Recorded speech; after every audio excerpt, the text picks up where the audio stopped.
गलतफहमी। एक गांव में रीना रहती थी। इस बार रक्षाबंधन पर रीना मायके गई तो उसके भैया ने सुनील जीजा जी के बारे में कुछ ऐसा बताया जिसे सुनकर रीना के पैरों तले ज़मीन खिसक गई।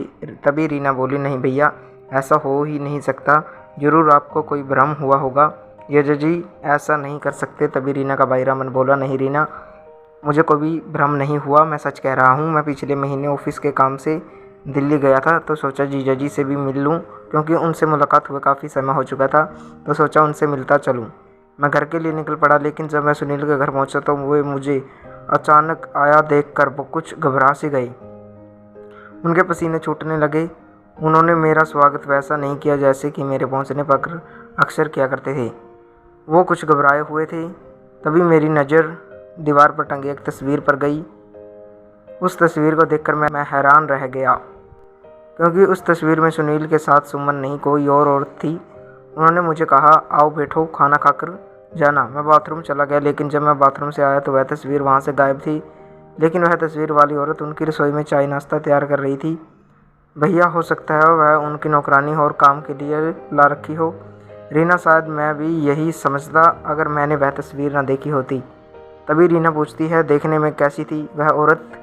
तो रमन बोला, देखने में सुंदर थी, मगर बहुत ही साधारण सी थी। मेरे अचानक आ जाने से वह सुनील की तरह घबराए हुए नहीं थी, बिल्कुल सामान्य नज़र आ रही थी। वह मेरे लिए चाय नाश्ता लाई। उसके हाथ की चाय और नाश्ते में पकौड़ियाँ हलवे के स्वाद से ही मैंने जान लिया था कि वह अन्नपूर्णा होने के साथ साथ एक कुशल गृहिणी है। उसे सब कुछ आता था। तभी रीना बोली, सुनील जीजा जी ने आपका उससे परिचय नहीं करवाया कि वो कौन है? रमन बोला, मुझे चाय नाश्ते के लिए कहते वक्त सुनील मुझे यह दर्शा रहे थे कि वह उनकी नौकरानी है, लेकिन उस औरत के साथ उसकी तस्वीर और फिर तस्वीर का गायब होना इस बात की तरफ साफ साफ संकेत कर रहा था कि वह औरत उनकी नौकरानी नहीं।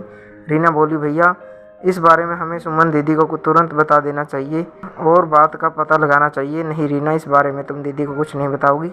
भैया के बजाय भाभी बड़े ही कठोर स्वर में बोली, रीना दीदी, आप एक औरत होकर भी औरत के साथ अन्याय की बात कर रही हैं। सुमन दीदी मेरे पति की सगी बहन है, मेरी ननंद है। रीना बोली, जानती हूँ मैं, सुमन आपके पति की सगी बहन है, लेकिन 12 साल पहले वह अपनी इस पति से बुरी तरह झगड़कर अपनी मर्जी से अपनी बेटियों को लेकर गए मायके आ गई थी।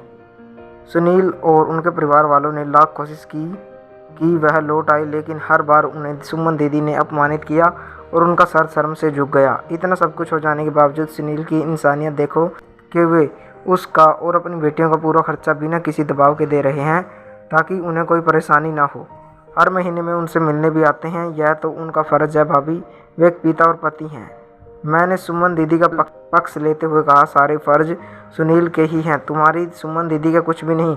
भाभी कड़वे स्वर में बोली, रीना, तुम ही बताओ, तुम्हारी दीदी ने शादी के बाद अपने पति को क्या दिया? उनका जीवन खराब कर दिया, उन्हें खाने तक के लिए तरसा दिया था। वे बेचारे माँ के पास खाते तो उन पर ताने कसती, अपनी माँ के पास खाकर आ गए आप। तो बताओ रीना, ऐसी औरतों को सबक मिलना ही चाहिए जो अपने पति और ससुराल वालों को तंग करती हो। तभी रीना बोली, लेकिन एक औरत होने के नाते हमें ऐसा होने से रोकना चाहिए और सुमन दीदी को सब कुछ बता देना चाहिए। रीना, इस मामले में मेरी सोच तुमसे बहुत अलग है। मैं भी एक औरत हूँ, लेकिन इस मामले में मैं सुनील का साथ दूंगी, क्योंकि हर जगह आदमी ही गलत नहीं होता, औरत की भी गलती होती है। अगर एक पति अपनी गुस्सैल पत्नी को पूरा खर्चा दे रहा है तो वह एक अच्छा पति है।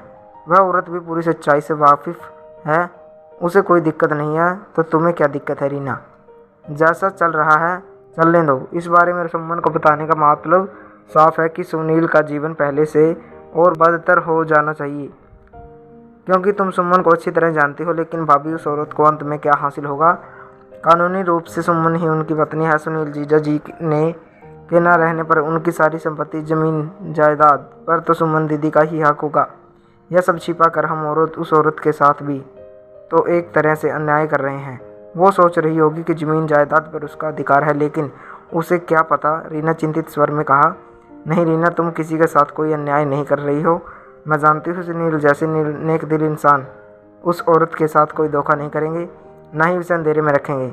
मुझे पूरा विश्वास है सुधीर जैसे पढ़े लिखे समझदार और दूरदर्शी व्यक्ति ने उसके सुखी और सुरक्षित भविष्य के लिए कुछ न कुछ प्रबंध अवश्य कर दिया होगा। तभी पीछे से सुमन सब सुन लेती है और भागकर अपने ससुराल चली जाती है। तो वहाँ जाकर चारों लोग सुनील से पूछते हैं कि वो औरत कौन है। तो वह बोलता है कि मैं अकेले ही रहता था, इसलिए मैंने अपनी बहन को कुछ दिनों के लिए बुला लिया था। ताकि मेरे काम में हाथ बटा सके। तभी सुमन उसे बोलती है कि आज से मैं यहीं रहूँगी, मुझे मेरी गलतफहमी का एहसास हो गया है, और सभी खुश हो जाते हैं। अब सुनील और सुमन खुशी खुशी रहने लगते हैं। तो दोस्तों, कैसी लगी आपको ये कहानी कमेंट करके जरूर बताएं। अगर आप हमारे चैनल पर नए हो तो चैनल को सब्सक्राइब